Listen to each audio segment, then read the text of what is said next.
Hi there, Lawrence here from Hit 10. So today I'm going to show you how to use Salesforce as a project management tool, which I'm sure not a lot of you would know, but what we've got here is a little free application called Milestones Plus that's been added to Salesforce.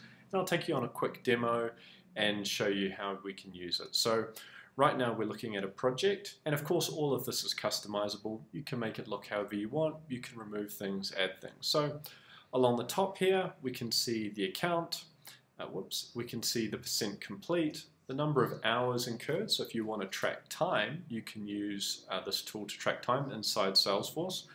And we can see here our total budget and also who's the owner for this project, who's the project manager, perhaps. Here in this section, we've got the milestones. So at the moment, we've got 3 milestones for this particular project. Analysis gathering, build system, and testing.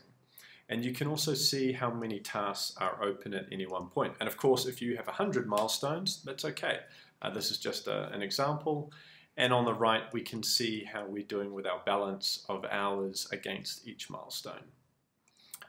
Down the bottom here, we've got a bit more detail about the project itself. So we can have a project status, for example, a kickoff date, deadline, the percent complete. Now this is being calculated automatically depending on the tasks, which I'll show you in a moment. And you can also have predecessor projects if they're all stacked on top of each other. And here we've just put a little bit of a description. Again, you can put whatever fields you like. And we've got the total budget for this project, which is added up from all the individual tasks and milestones.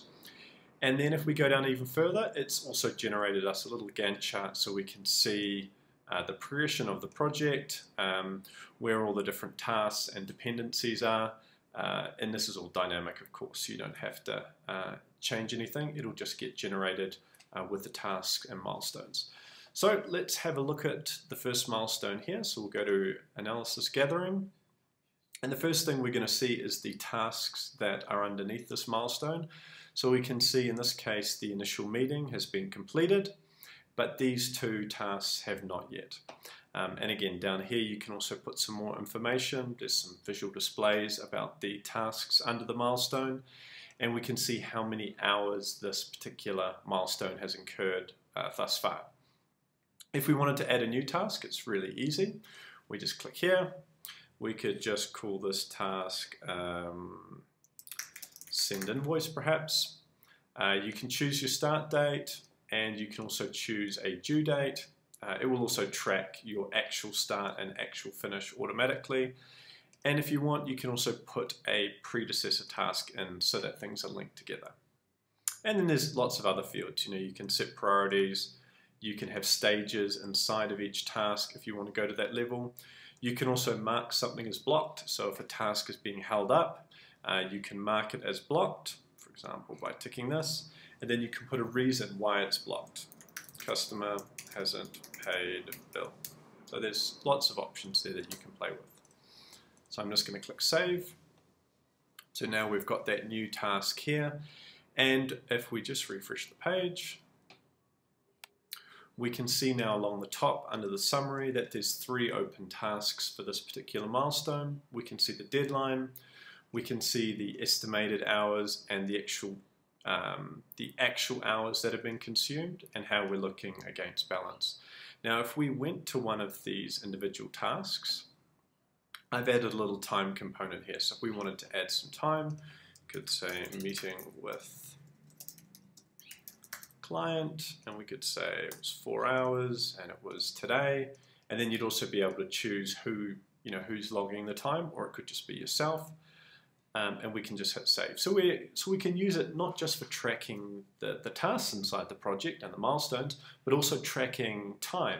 And you could even take this a step further and take whatever time is being generated in the system and push it straight to your accounting system, so that there's no need to double handle anything, and you're not going to miss any time. And of course, because it's Salesforce, everything you see you can report on. So if you want to report on time by person, or number of tasks completed by person, or bleed, whatever it is, as long as the information's entered, you can generally report on it.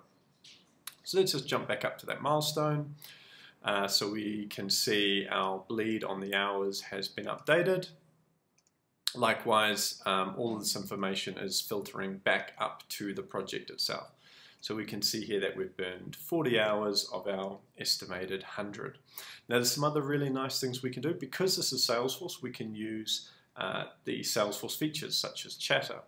So for example, if we're looking at a milestone here, I can loop in one of my teams. So I could say, hey, @Bob, can you please check this milestone? I think the tasks are very overdue.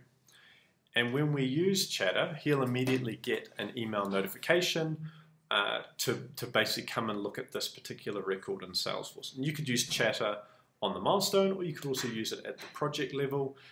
You can also log additional items here as well. So you could send an email, you could log a call that you had with the client, just spoke with client, approved for 10 hours out of scope. So we can log these directly into Salesforce, just like any other lead contact opportunity. We can use these built-in features.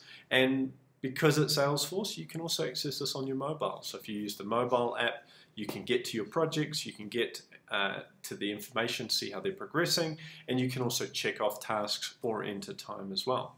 So hopefully that's useful. If you'd like to know more, just comment below and I'll be happy to take you through it. Have a great day.